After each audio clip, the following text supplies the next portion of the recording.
Alright, hi everyone, this is Day Trader Rockstar, and I'm going to bring you a special video for this pre-Thanksgiving weekend on pivot points, my favorite indicator to use when I am day trading the markets each day. I am a day trader. I also hold stocks, for swing trades also, so I kind of play both sides of the field, so to speak. I'm not a pure day trader where I would buy and sell in the same day, but when I do, this is the technique I use, and I just wanted to bring this to you because I get a lot of emails asking me how do I pick an entry into this market. This market's been so volatile in these recent weeks. So any beginner or anybody going into this market, it's actually it's like playing Russian roulette. You could jump in the market thinking it's going to go up. It could reverse, and you could end up being down a few points in some stocks. It's really a tough market to trade, and you need to have a set of tools to trade this market. And you need to have the discipline. As all my videos I've been saying is discipline, discipline, discipline.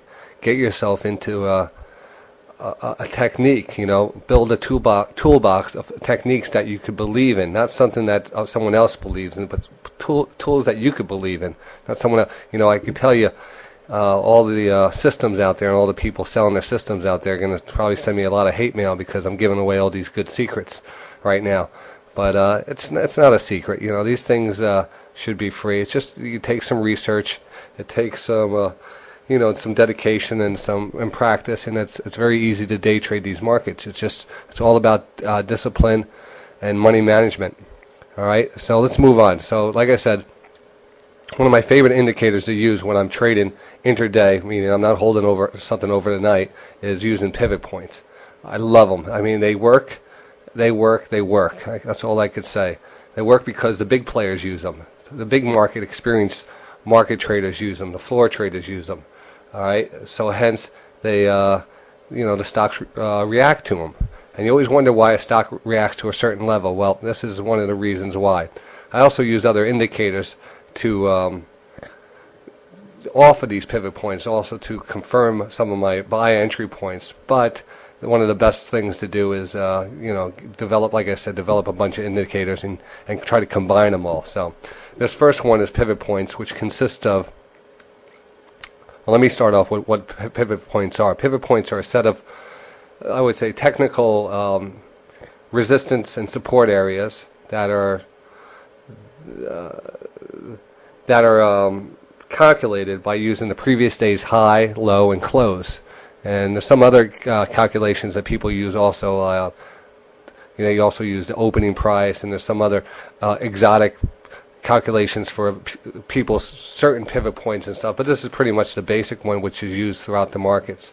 It's basically the previous day's high, low, and close. And you determine these set of support and resistance line. You have resistance 2, resistance 1, the pivot point, which is the main one, support line 1 and support line 2, and the market reacts off of these things. And I'll give you a fast little, for those people who want to know how to calculate their own pivot points. You don't really need them. There's a lot of calculators out there. Just go to Google and calculate pivot points, but just a fast, that's basically it. I wrote it out here. For you technical people, like to have these little things and work on them on your own and play with them. So that's basically it right there.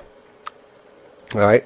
So getting back to this, my technique for trading pivot points, and this is again very basic. I'm only limited to a certain amount of time on these YouTube videos, so I can't go into a more in-depth video for you. So I'm just going to actually just show you some examples of how these work, and hopefully follow up on a second video if anybody has any questions. All right.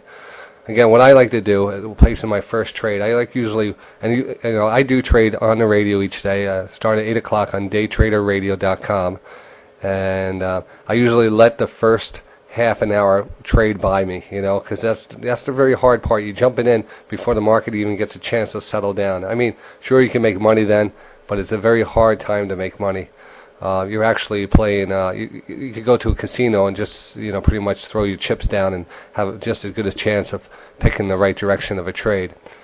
So that's one thing you must determine if you're going to be a trader like that, or you're going to be a trader who's more disciplined. You want to be in this for the long run, because day trading is is, is one of the hardest professions there is. You're dealing with professionals out there who making lots and lots of money, and they don't make that money for taking chances. They make that money because they're the best at what they do, and it's easy becoming the best at what you do in anything, as long as you have the discipline to do it. And I mean, that's known. All right. So, like I said, I usually wait for the first half an hour to trade by, and I'm going to give you some examples right here. Let's see what I have under here. All right, so take a look at Apple trade.